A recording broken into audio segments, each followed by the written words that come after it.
এরকম মজার মজার রেসিপি খাওয়ার জন্য কোরবানির এই সময়টার জন্য আমরা অনেকেই অপেক্ষা করি, কারণ এই সময় মাংসের পরিমাণটাও বেশি থাকে, আবার যে কোনো কিছু মন ভরে তৈরি করাও যায়, আবার সবাইকে দিয়েও খাওয়া যায়। আজকে আপনাদের তৈরি করে দেখাবো চাটখরা বটি কাবাব। কাবাব তৈরি করার জন্য এখানে নিয়েছি 1 কেজি পরিমাণ গরুর মাংস, আর মাংসের পিসগুলো আমি একটু বড় সাইজ করে নিয়েছি। আপনারা চাইলে এখানে ছোট পিসও ব্যবহার করতে পারেন। মাংসগুলো আমি পরিষ্কার করে ভালোভাবে ধুয়ে নিয়েছি, পানি ঝরিয়ে নিয়েছি। এখন এর মধ্যে মশলাগুলো দিয়ে নেব। তো প্রথমেই দিয়ে নিচ্ছি পেঁয়াজ কুচি। এখানে খুবই অল্প পরিমাণ পেঁয়াজ ব্যবহার করতে হবে। আমি এখানে 2 টেবিল চামচের মতো পেঁয়াজ কুচি নিয়েছি। নিয়ে নিচ্ছি 1/2 টেবিল চামচ পরিমাণ লবণ। লাল মরিচের গুঁড়ো নিয়েছি 1 টেবিল চামচ পরিমাণ। এরপর দিয়ে নিচ্ছি হলুদের গুঁড়ো 1/2 টেবিল চামচ পরিমাণ, ধনিয়া গুঁড়ো 1/2 টেবিল চামচের থেকে একটু কম, গরম মশলার গুঁড়ো নিয়েছি 1/2 টেবিল চামচ পরিমাণ, আদা রসুন বাটা নিয়ে নিচ্ছি 1 টেবিল চামচ পরিমাণ, টক দই দিয়ে নিচ্ছি 1 টেবিল চামচ পরিমাণ। টক দই হাতের কাছে না থাকলে না দিলেও হবে।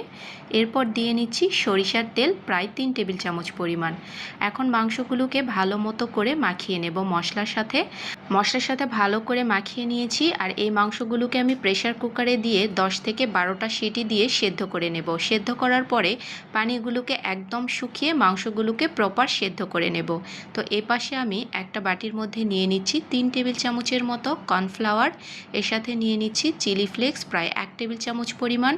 আরও দিয়ে নিচ্ছি লবণ 1/2 টেবিল চামচের থেকে একটু কম, যেহেতু আগেও লবণ ব্যবহার করেছি।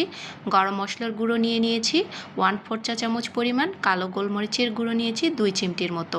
লাল মরিচের গুঁড়ো এখানে আরও কিছুটা ব্যবহার করেছি। আমি এই কাবাবটা একটু ঝাল ঝাল করে তৈরি করব, এজন্য ঝালের পরিমাণটা একটু বাড়িয়ে নিয়েছি।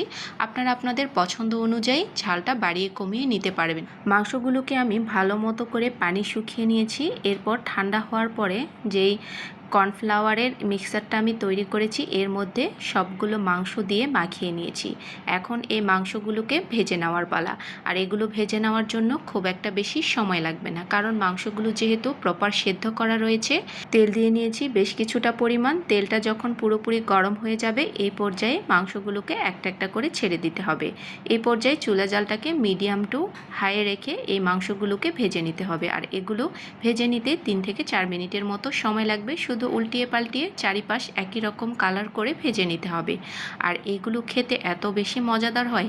আর অবশ্যই চুলা থেকে নামিয়ে গরম গরমই খাওয়ার চেষ্টা করবেন। দেখবেন উপরে থাকবে ক্রিস্পি আর ভেতরে থাকবে জুসি। অসম্ভব মজাদার এই কাবাবটি আপনারাও কিন্তু তৈরি করে দেখতে পারেন। এখন যেহেতু সবার বাসায় কোরবানির মাংস রয়েছে, এভাবে তৈরি করে বাসায় খেয়ে দেখবেন অসম্ভব মজাদার হয়।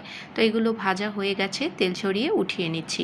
তো কাবাবগুলো তৈরি হয়ে গেছে। তো দেখেই বুঝতে পারছেন এটা কতটা লোভনীয় হয়েছে। একটা কাবাব আমি ভেঙে দেখাচ্ছি, দেখুন ভেতরটা কতটা নরম তুলতুলে আর জুসি হয়েছে, আর উপরটা কিন্তু হালকা ক্রিস্পি থাকবে। আর গরম গরম খেতে তো খুবই দুর্দান্ত। রেসিপিটি ভালো লাগলে শেয়ার করে দেবেন। এই পর্যন্তই। আল্লাহ হাফেজ। আসসালামু আলাইকুম।